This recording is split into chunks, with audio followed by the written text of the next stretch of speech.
The landing page where someone arrives once they've clicked your ad is obviously really important, and sometimes you'll be better off using your website so they can go and explore and have a look around, and sometimes just one single landing page that's really direct is going to work. So really depends on the financial service product that you provide or advice or whatever it is.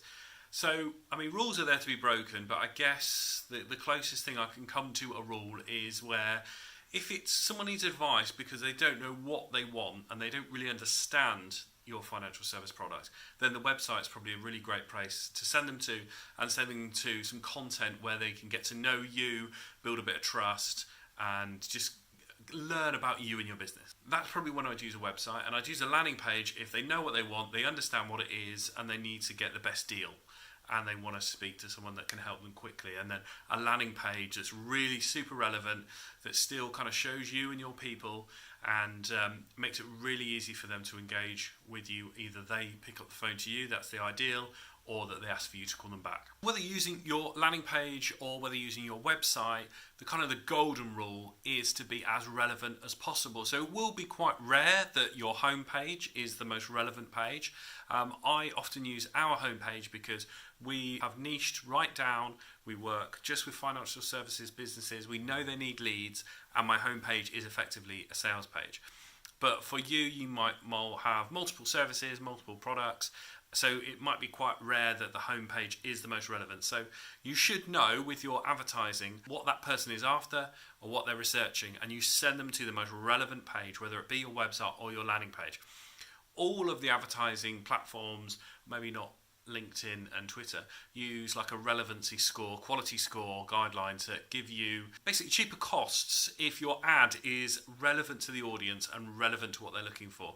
Especially with Facebook, especially with Google Ads, relevancy is key, and it's obviously going to benefit your customer if they get to the right page, get to the source of the info that they need straight away.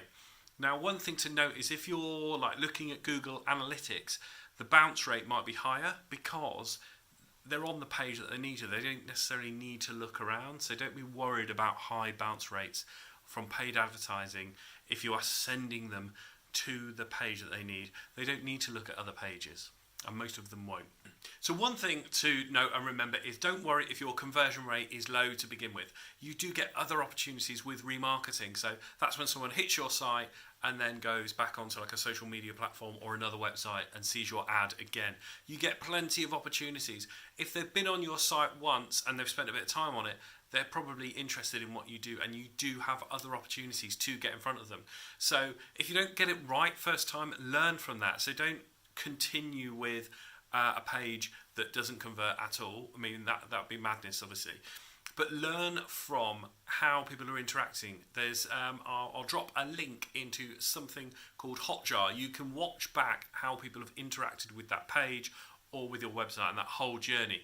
Learn from that. It's an ongoing cycle of making either your website or your landing pages better all the time.